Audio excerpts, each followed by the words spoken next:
Good morning बच्चों। आज इस सेशन में अभी तक पीछे में आप लोगों ने जो भी पढ़ा, आज से आप लोग की नई बुक आ गई है। उस बुक में क्या सब चीज़ है, क्योंकि आप लोगों के पास अभी बुक अवेलेबल नहीं हो पाया है, लेकिन कुछ दिनों में आप अपने पेरेंट्स को बोलकर स्कूल में बुक आ गई है, आप लोग बुक अवेलेबल कर सकते हैं, ले सकते हैं।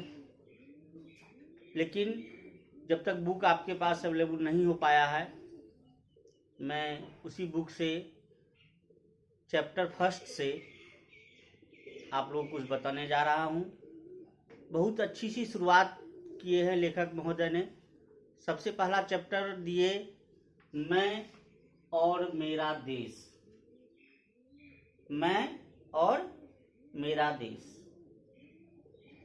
एक कहावत है बच्चों, जननी जन्मभूमिश्च स्वर्गादपि गरीयसी। जननी जन्मभूमिश्च स्वर्गादपि गरीयसी। जननी यानी माँ और जन्मभूमि स्वर्ग से भी बढ़कर है। यानी जिस देश में हम पैदा हुए, जिस देश की हवा को हम ग्रहण कर रहे हैं, भोजन ले रहे हैं, पानी ले रहे हैं, जो हमें सुरक्षा दे रही है, यानी हमारा सर्वस्व जिस पर टिका हुआ है, जिसके बदौलत आज हमारा आपका जीवन फलीभूत हो रहा है, उस देश के बारे में, उस देश के प्रति हमारा कुछ कर्तव्य बनता है। आप लोग आगे जाएंगे तो पढ़ेंगे अधिकार और कर्तव्य। यदि सरकार के द्वारा देश में हमें कुछ अधिकार मिला तो हमारा भी कुछ कर्तव्य बनता है। उन कर्तव्यों को भली भांति पालन करते हुए हम आगे बढ़ें, हम एक सच्चे और देशभक्त बने। आप लोगों ने बहुत सारी कहानियाँ सुनी होगी, बहुत सारे देशभक्तों का, जिन्होंने अपने प्राणों की आहुति देकर भी इस देश की गरिमा को बचा कर रखा और अपना नाम इतिहास के स्वर्णाक्षरों में अंकित करवाया। तो बच्चों, आज जो हम चैप्टर को लेकर चल रहे हैं, वह चैप्टर भी उसी प्रकार से, उसी कड़ी का एक भाग है, जिसमें एक संत और एक बच्चे के बीच संवाद को दिखाया गया है। एक संत जिनका शुभ नाम स्वामी रामतीर्थ एक बार जापान की यात्रा पर जाते हैं, तो एक जापानी युवक से उनकी मुलाकात होती है।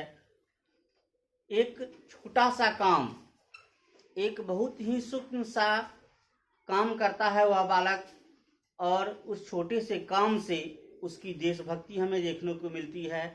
एक छोटे से काम से वह बच्चा अपने देश का नाम रोशन किया, और उस छोटी सी कहानी को ही आज हम लोग पढ़ेंगे।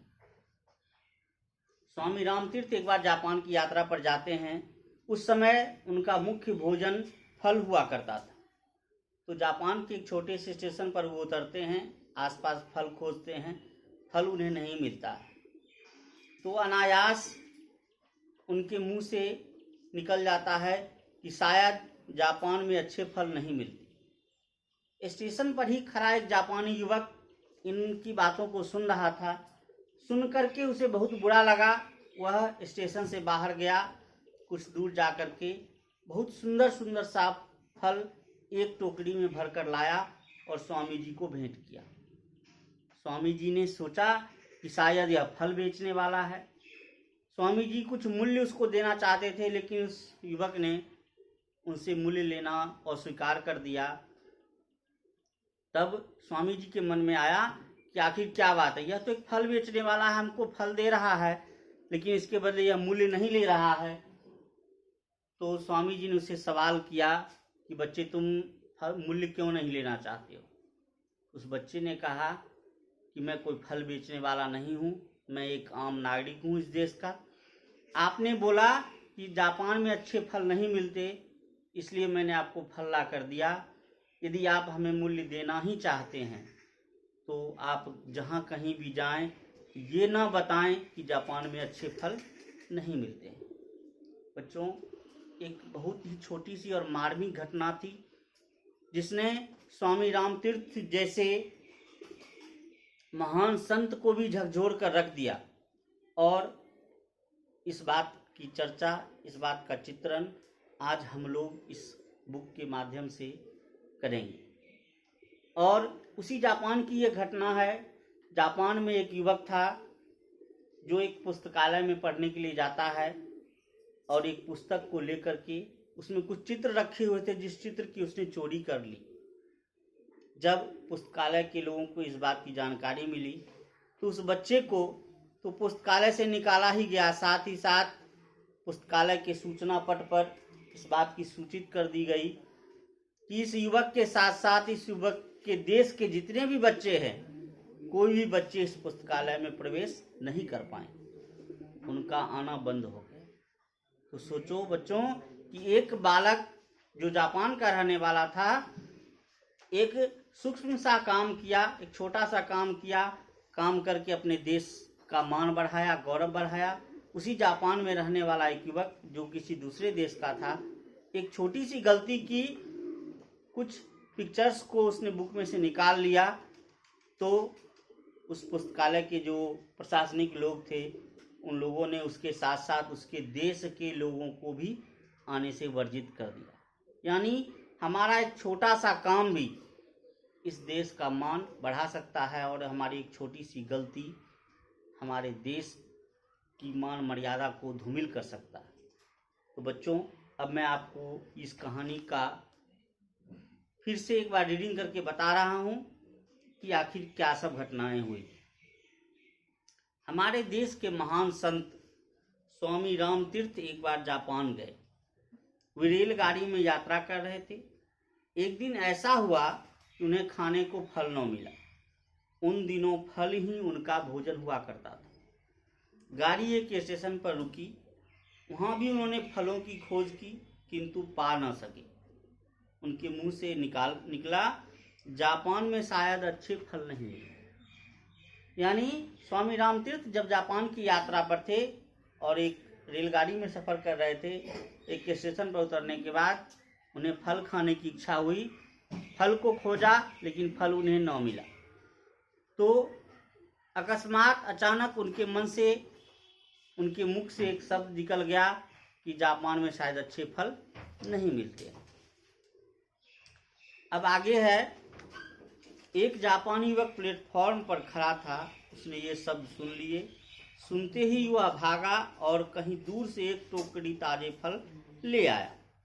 उसने वे फल स्वामी रामतीर्थ को भेंट किए और कहा, लीजिए, आपको फलों की जरूरत है। बच्चों, इसमें एक शब्द आया प्लेटफॉर्म। प्लेटफॉर्म एक अंग्रेजी शब्द है, लेकिन उसका बहुत ही अधिक जगहों पर हिंदी में भी उसका प्रचलन हो गया है। लोग बोलते भी हैं, लिखते भी हैं। प्लेटफॉर्म, आप लोगों ने कभी रेल की यात्रा की है? यदि रेल में आप लोगों ने सफ़र किया होगा तो रेलगाड़ी जिस जगह पे आके रुकती है और जहाँ पर लोग उतरते हैं और चढ़ते हैं, उस जगह को प्लेटफॉर्म बोला जाता है। यानी एक निश्चित जगह पर गाड़ी जहाँ ठहरती है, रुकती है, 1 मिनट, 2 मिनट, 5 मिनट, आधे घंटे के लिए भी रुकती है, तो उस जगह को प्लेटफॉर्म बोला जाता है। समझ गए बच्चों प्लेटफॉर्म क्या चीज़ है? तो उसी प्लेटफॉर्म पर जब उतरते हैं और उस जापानी युवक से उनकी मुलाकात होती है, वह जापानी युवक जाता है और एक टोकरी फल उनको ला करके देता है।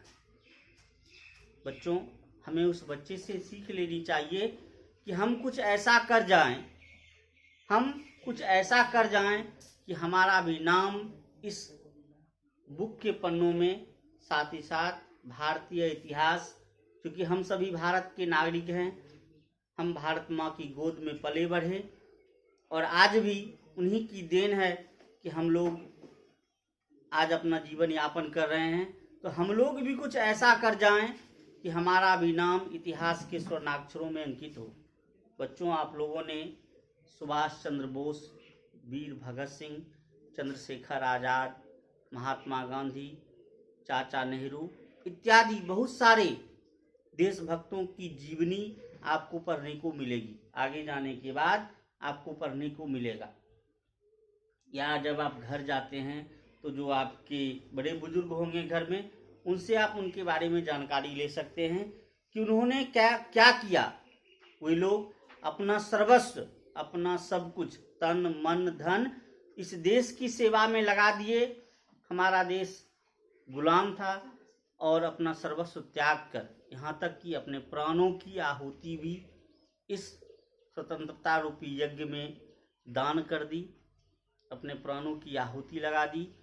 तब जाकर हमारा यह देश आज़ाद हुआ और उन्हीं के बदौलत आज हम लोग एक स्वतंत्र भारत में जीवन जी रहे हैं।